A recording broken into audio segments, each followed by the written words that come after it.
Recently, the GLC, the Greater London Council, published a book, Do You Care About Historic Buildings? Well, the answer is yes. Lots of people do care about historic buildings. But it seems very strange that Lady Dartmouth, who was associated with the book, finds it impossible to do anything about this building. This was once a very, very beautiful building. Henry of St. Albans bought the manor of Hampton in the 13th century, and the name of St. Albans was probably in local usage long before the above property was said to have been given to Nelgwen by Charles II. In the 19th century, it came into the hands of Theodore Corey. Mr. Corey decided that he would give this property to the people via the local council. You have to give it to a council to manage it. He did give it to them on the understanding that they would use it as a museum in memory of his wife and also for the benefit of the residents of this area. That was 9 years ago. This then is the result of 9 years' indifference, vandalism, and the weather. It's hard to say which one is the most responsible. I myself would say it lies with the authority in whose hands the building lays, and that the laws are not stringent enough to allow a building like this to be preserved. This is the building as it was in the spring of 1970, June, March, April, May or June. And this is what it's like in August 1970, a few months later. It shows that a council can get away with letting a building go to rack and ruin in 9 years.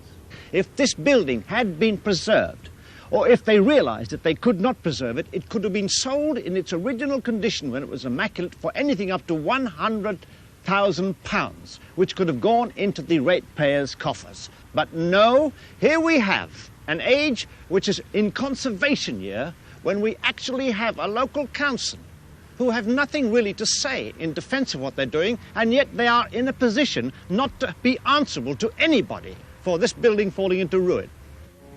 Everywhere I went, every window smashed. Ceilings ripped off. Fireplaces ripped out. The lead thieves had been. Even the roofs had been knocked off. What fun there must be in knocking a roof off, I have no idea. The moulded ceiling paper, they don't do it anymore. That's been taken off and trampled onto the ground. We won't see the like of that again, not without a great amount of expense. And of course, the vistas from this room, the pleasure given to the human mind, even in the state it was in, and standing and looking through broken windows, one could get an atmosphere of the great serenity which is available to anybody who lived in a building like this.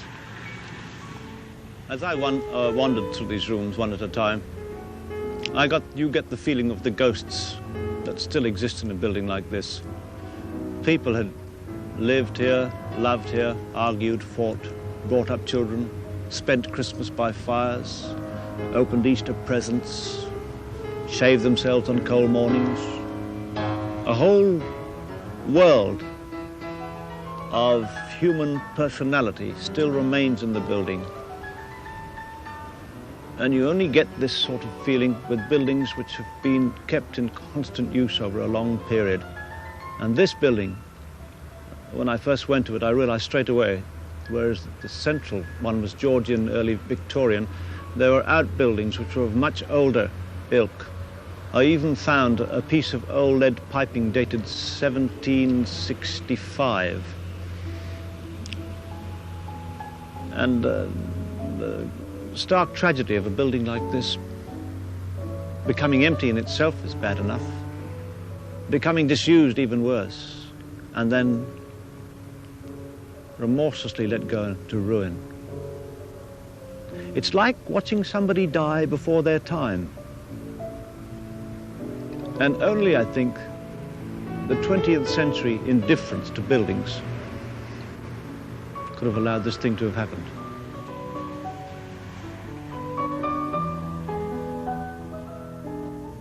And man's whole desire is for beauty, you know. To couch beauty is progress, you know. And at this time, we're living in a blank age, a dark age, dreadful age. And it's going to depend upon people like me fighting all the time, even though they get nothing done, to keep alive the idea that there are potentials which are much better than the current standards of ideas. Spike, what should the Richmond Council have done about a building like St Albans? Sort of preserved it. They should look after it. So it's been given to them. You can't have an easier gift than that. Straight away you're given a building possibly worth about 70 or 80,000, 100,000 pounds, free gratis. Now, if they didn't know what to do with it, it's in the first place they said, we don't know what to do with it, we don't know how to handle a property like this, they should have refused the offer, but they did accept it. And they've been waiting 4 years for all the deeds to go through. I suppose that gives them 4 years to say, well, it really wasn't ours for 4 years, but that's only crawling out to the trapdoor in your underpants to escape. No, the responsibility is entirely with them. This is their work. We've got to get more telegraph poles to the square inch in Richmond. Yes, I agree, yeah, we've got to get. I think that we should have a suppression on the penny rate. Here, here, here, here. And the drains in Richmond are very substantial drains. I would say that the Richmond drains are very, very superior to other drains. Here, here. I'd like to say that in my time here, I want to get these all together for the building contracts. Good, well said. Any other business? What? Oh. Oh. Yes. I think... What about dog troughs? What's that noise at St. Albans falling down?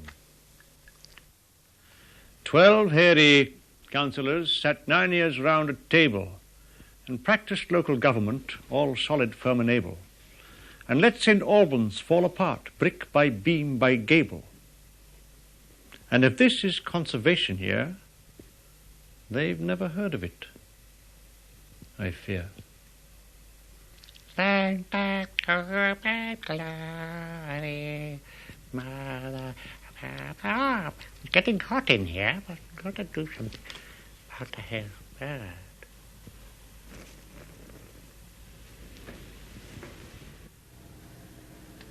There, then, you've heard the brief story of our house, a beautiful house, falling into ruin. Let's hope the next time that these shutters are opened, it'll be on a more enlightening sea.